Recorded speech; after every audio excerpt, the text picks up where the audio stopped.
하우스, 완만한, AT, 엑셀레이션. 그래서 하우스 스펙트럼 기억합니다. 자, 우리 스테노시스는 여기부터 여기까지가 혈관 내각인데 칼라를 띄우면 어때요? 칼라 여기만 뜨죠. 그럼 이거 뭐예요 지금? 플락이죠. 합착이 이만큼 왔다. 자, 속도가 빨라지면 색깔 밝아진다 했어요. 여기는 레드 색깔 유지하는데 여기는 어때요? 색깔이 밝아졌죠. 자, 이렇게 부분적으로 오클루전을 일으키는 경우도 있고 이렇게 테이프링 스트릭 사인을 갖는 경우도 있습니다. 자, 다이섹션입니다. 다이섹션은 뭐가 찢어진 거예요? 혈관 내각에 인티마가 찢어진 거예요. 인티마가 찢어져서 이렇게 보이는데 초음파로 실제 캐로티드 아테리 다이섹션이 있는 환자를 보면 인티마가 이렇게 얌전히 있을까요? 다이섹션의 초음파적인 첫 번째 특징 뭐예요? 내각의 에코제니컬 라인이 깃발처럼 춤을 춘다 그러죠. 이게 왜 가만히 안 있을까요? 찢어진 인티마가 가만히 가라앉아 있거나 어디 붙어 있어야 되는데 얘는 계속 펄럭거려요. 왜 그럴까요? 펄세티 아웃같이 해서 찢어져 올라온 혈관이기 때문에 시스톨 피를 짜주고 이완하고 짜주고 이완하고 한 번 짜주면 펄럭거리고 이완하면 밀리고 자 그래서 생기는 두 번째 얘는 반드시 펄스 루멘을 만들게 되죠. 그냥 한쪽 바닥에 가라앉아 있으면 트루루멘 펄스 루멘이 없을 텐데 얘는 24시간 중간에 떠서 펄럭거린단 말이에요. 그런 실제 루멘도 있지만 그 반대쪽에는 인티마를 중심으로 반대쪽에는 펄스 루멘이 돼요. 내가 어떤 현상을 트루루멘은 앞으로 전진하는 피가 앞으로 가요. 가는데 그냥 쭉쭉 쏘는 게 아니라 썼다가 멈췄다 썼다가 멈췄다가 그럼 반대쪽 펄스루멘의 피는 트루루멘이 앞으로 전진하면 펄스루멘은 반자동으로 어디로 밀려요? 뒤로 밀려요. 그래서 칼라도프러를 띄우면 트루루멘에는 제 색깔이 뜨는데 펄스루멘에는 반대 컬러가 되겠죠. 무비 반대로 바뀝니다. 이거 우리 ing양사인이라 그러죠. 택사인 도플러 전문 용어입니다. 자, 스펙트럼을 걸면 트루루멘에서는 제 방향으로, 펄스루멘에서는 반대 방향으로. 얘는 또 도플러에서 to and fro 사인이라 그러죠. 즉, ing양 사인, 칼라도 플러, 스펙트럼에서는 to and fro 사인이 다이섹션을 진단하는 힘입니다. 자, 스케메쇼도 보겠습니다. 아까 얘기했다시피 대학병원의 당뇨센터, 내분비센터에서는 캐로티드 환자를 하루에 4명, 많이 보면 5명 이상 못 봐요. 거의 한 환자마다 1시간 넘게 걸립니다. 캐로티드를 어떻게 안테리어, 라테럴, 포스테리어에서 다 매저하죠. 또 이 환자 다 민값을 재야 되잖아요. 데이터를 빼내라고. 그래서 1시간 넘게 걸리고 실제 각도 결정가 목에서부터 잽니다. 지금도 그렇게 하는지 모르겠는데 제가 7, 8년 전까지 같이 이제 해줬을 때는 앞, 옆, 뒤에서 각도기를 대놓고 정확하게 매저해요. 3개 군데에서. 지금 이렇게 할 필요 없죠. 개원가에서. 왜 데이터를 빼려고 선생님들을 보는 게 아니라 진단을 하려고 보기 때문에 세 축에 하나 포션만 들어가면 돼요. 10년 전까지는 우리 라테랄, 포스테리어 포션을 많이 트레이닝 해드렸습니다. 왜? 아트팩트 때문에.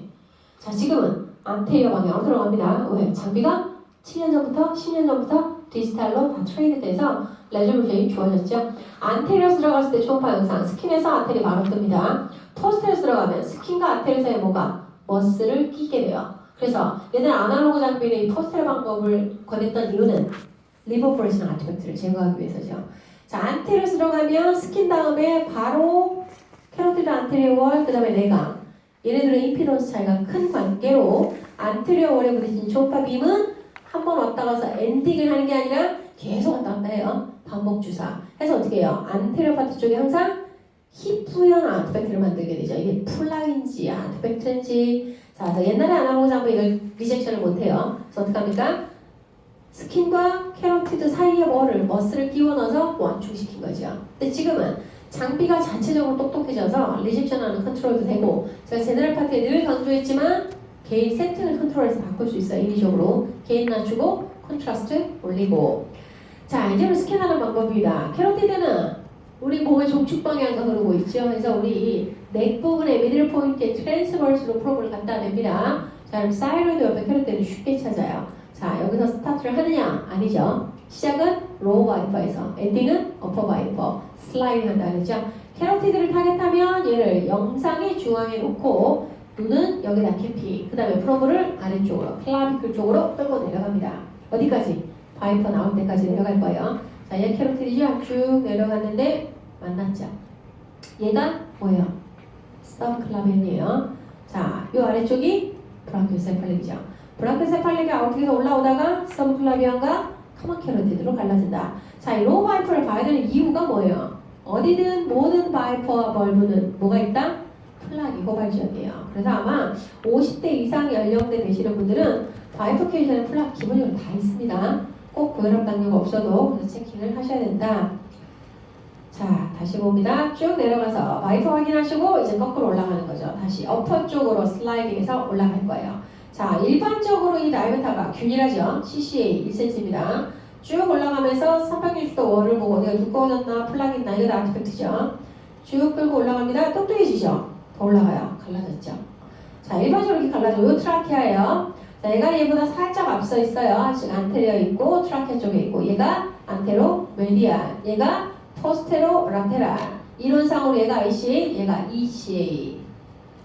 자, 두 번째 초음파비가 수직 방향을 이루며 선단을 오픈해라. 스킨에서부터 초음파비는 항상 수직으로 내려옵니다.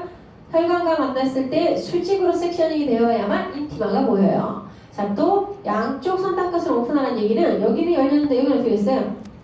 여기 찌부러져 있죠. 이 얘기는 롱지튜드라는 얘를 그대로 트레이스 하셔야 됩니다. 자, 근데 가다가 어떻게 해요? 어스 자르게 되면 한쪽이 닫혀요. 자, 그리고 센터를 잘려야만 90으로 들어가서 앞뒤 혈관에 인티마가 보이는데 라테랄 쪽에 섹셔닝이 되면 혈관은 오픈되어 있는데 인티마가 안 보이겠죠. 그 경우가 이 경우죠. 위아래 인티마 안 보여요. 선생님들은 얘를 분할적으로 보는 거 아니니까 이 걱정 안 해도 되죠. 올라가시면서 어떻게 해요? 틸팅 하시면서 보기 때문에 노말인 경우 틸팅 하시다가 인티마 선명하게 보이는 데서 메서먼트, 어버노말인 경우는 틸팅 하시는 동안 가장 두껍게 보이는 포인트에서 메서먼트 합니다. 자, 세 번째, 적정한 컬러 세팅을 해라. 컬러 도플러가 진단에 상당히 유용합니다. 왜? 에코로 센터 플락 잡을 때 또 안테리어 월 쪽에, 즉 리어 월 쪽에 보이는 게 플락인지 아티팩트인지 리버버션 아티팩트인지 비모드로 컨트롤한다고 해도 100% 리젝션 안 됩니다. 그럴 경우 컬러 도플러 하나만 띄우면 클리어하게 되죠. 아티팩트일 경우 컬러가 무시하고 채워져요. 리얼 플락이면 그분의 컬러가 안 뜨겠죠. 자, 이 정도 컨디션이면 컬러 어때요? 퍼펙트하죠? 혈관 내각에만 잘 채우고 있습니다. 자, 근데 혈관 노말인데 컬러가 띄웠더니 컬러 일기 차요. 이 믿을 수 있어요? 플락이 있는지 없는지 좌우지당과 컬러가 덜 찼죠. 반대는 띄웠더니 혈관이 잘 차줘서 땡큐이긴 한데 혈관 밖에도 컬러 채웁니다. 그럼 얘는 리얼 플락이 있다 해도 컬러를 입힌다는 얘기죠. 자, 이게 문제예요. 컬러 도플러, 스펙트럼 도플러 굉장히 유용한 툴인데 제대로 세팅을 하지 않고 쓰게 되면 이렇게 된 상태에서 진단을 하면 이건 뭘 불러요? 100% 오지를 부르죠. 선생님이 실력과 상관없이 세팅이 잘못돼서. 근데 검사자는 원인을 몰라요.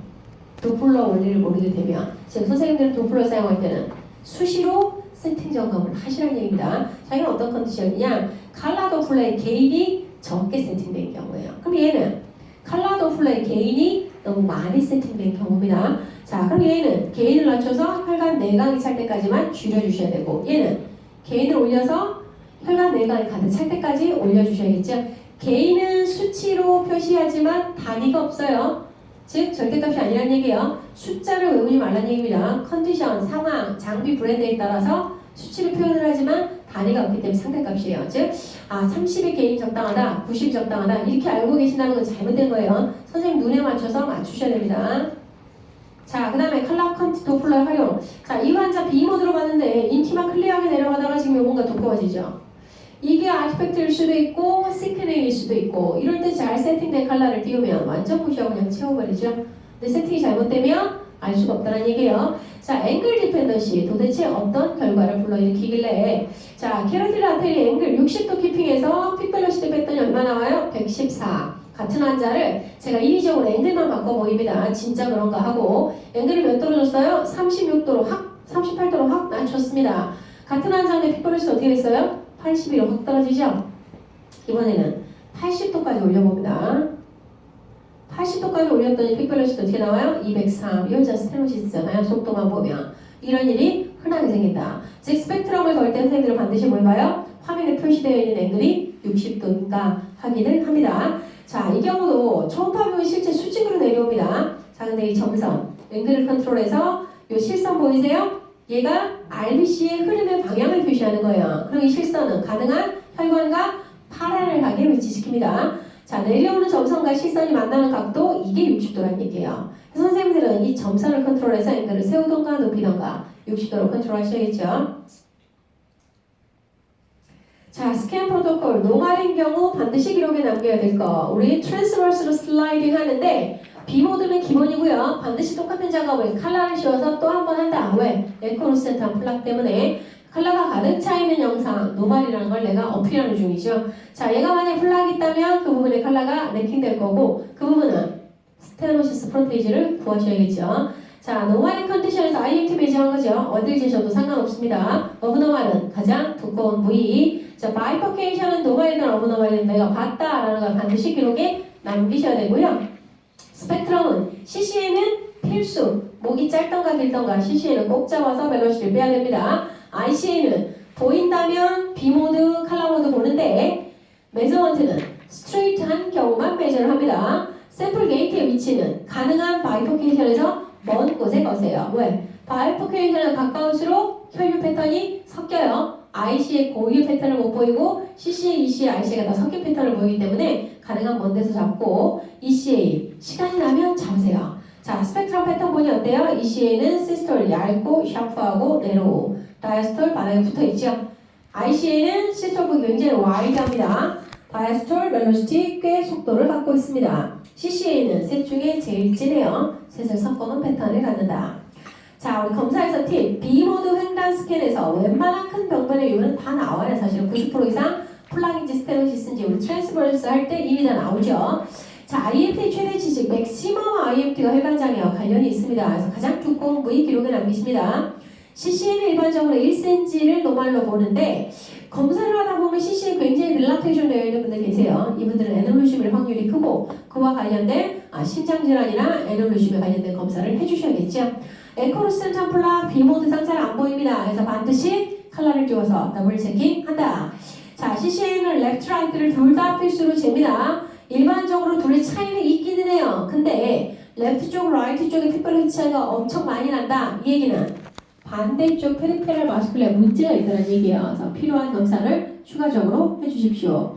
자, 마지막 선물입니다. 니어월의 다중마사를 최대한 줄인다. B모드상의 세팅법은 게인을 낮추고 컨트라스트 올릴수록 아티팩트 제거 효과 있습니다. 자, 도플러 사용하려면 반드시 지켜야 될 필수 약속, 만국, 전 세계 공통의 약속입니다. 앵글은 60도 깊이 하세요. 60도 넘으면 안 돼요. 자, 그 다음 샘플 볼륨은, 위치는 혈관의 중앙에, 사이즈는 적어도 2분의 1, 커도 3분의 1을 넘기지 않습니다. 혈관표현 게이트가 닿으면 안 돼요. 2분의 1보다 작으면 픽벨로시만 디텍션 됩니다. 컨디션에 따라 3분의 2가 가장 권장하는 사이즈예요. 근데 내가 컨트롤이 힘들다. 그럼 적어도 2분의 1, 커도 3분의 1. 자, 우리 캐로티드 아테리의 스캔 테크닉에서 제일 중요한 것은 이 마지막 항목입니다. 절대 프레셔를 주면 안 돼요. 자, 우리 개운관 선생님이 캐로티드 옵저베이션하고 바로 스타트할 때 가장 많이 하는 실수죠. 캐로티드 초음파할 때 눌러서 본다는 거. 왜 누르면 안 될까요? 아까 얘기했던 에코루센트 블락은 발견도 되기 전에 검사 중에 떨어집니다. 그래서 정말 오버해서 얘기한다면 이 환자분은 차라리 캐로티드 초음파를 안 했으면 괜찮을 텐데 괜히 캐로티드 초음파에서 노말 진단받고 그날 주무시다가 서든 데스 할 수도 있는데 원인을 아무도 몰라요. 검사자도 모르고 환자도 모르고 이런 일이 있다는 거죠. 자, 그래서 캐로티드는 누르면 안 돼요. 왜? 외부의 압력에 쉽게 떨어져 나갈 플락이 있을 수도 있으니까 특히 고령이신 분들, 그죠? 자, 그러면 내가 검사를 하다가 누르는지 안 누르는지 뭔가 기준표가 있어야 검사를 스트레스를 안 받고 하잖아요. 뭔가 기준이니까 알 수 있어요. 검사자가. 검사를 하면서 선생님이 습관이 돼서 초음파 하다가 어브노말이 보면 그냥 나도 모르게 눌러요. 환자는 죽겠다고 난릴 때도 신경 안 쓰이죠. 어브노말을 쳐냈으니까. 자, 수시로 체킹하세요. 뭘 보고 알 수 있을까요? 내가 힘을 너무 줬는지. 그죠? 캐로티드한테 혼자 안 다녀요. 옆에 저글라베인 페어로 다니는데 캐로티드는 월이 두껍기 때문에 아무리 눌러도 안 없어집니다. 찌그러지지도 않아요. 저글라베인은 조금만 누르면 아예 사라져버려요. 저글라베인이 동그랗게 잡으려면 영상이 래킹돼요. 양쪽이. 찌그러지되 없어지지만 않으면 됩니다. 이게 내가 굉장히 눌러야 없어지는 걸로 아는데 살짝만 눌러도 얘가 콜랩스 돼버려요. 우리 이따 해제할 때 보여드릴 겁니다. 즉 수시로 보시면서 옆에 페어로 떠다니는 저글라가 존재를 하는가 그 정도 프레셔면 괜찮아요. 그래서 우리 이론 여기까지 마치고 바로 우리 현장 보여드립니다. 오늘 ECA, ICA 찾는 법을 라이브 좀 볼 거예요. 수고들 하셨습니다.